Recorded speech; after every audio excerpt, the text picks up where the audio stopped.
Di balik lembaran waktu yang fana, terdapat hakikat agung tentang keabadian sejati, sifat wujud, qidam, baqa, dan asma al-qadim,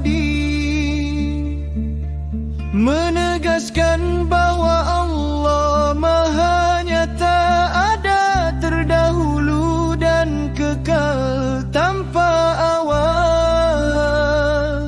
dan menjadi asal mula dari segala yang ada. Sebelum ruang dan waktu terbentang luas, sebelum jagat raya tercipta tanpa batas, Engkau telah ada utuh dan terang dalam keagungan Al-Qidam yang benderang. Makhluk bermula dari tiada lalu hadir, wajib tunduk pada poros waktu yang terus mengalir. Namun Engkau Sang Qadim yang hakiki, tak tersentuh awal, tak berjarak dan tak terbagi. Tujuan sifatmu menyapa sanubari kami, meruntuhkan sombongnya jiwa yang membumi, agar sadar diri ini hanyalah ciptaannya yang lemah, yang baru, yang butuh sandaran.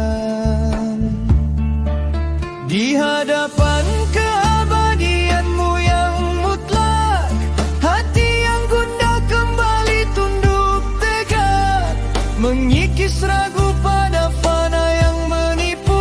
Hanya padamu yang awal jiwaku bertumpu.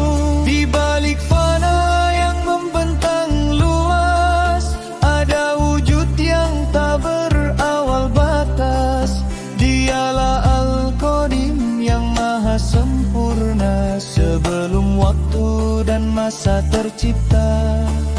Tiada permulaan bagi zatnya, azali kekal tanpa pendahulu, bukan pula bermula dari tiada, namun adanya mutlak selamanya.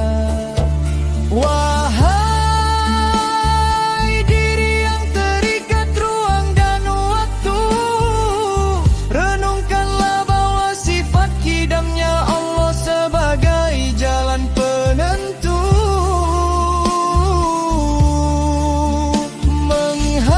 menghapus sombong atas kuasa makhluk yang fana, menundukkan ego di hadapan Sang Maha Pencipta. Tujuan Al-Qidam memantapkan iman di dalam dada, wajib menolak wujud makhluk sebagai Tuhan, sebab yang baru pastilah berawal, dan wajib tunduk pada Sang Maha Ol. Hanya kepada Al-Qadim kita berserah, tempat kembali dari segala lelah, menjadikan tauhid setunya nyata,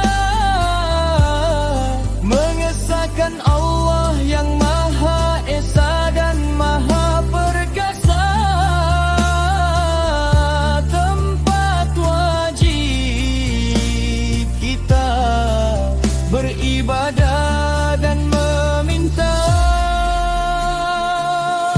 menjadi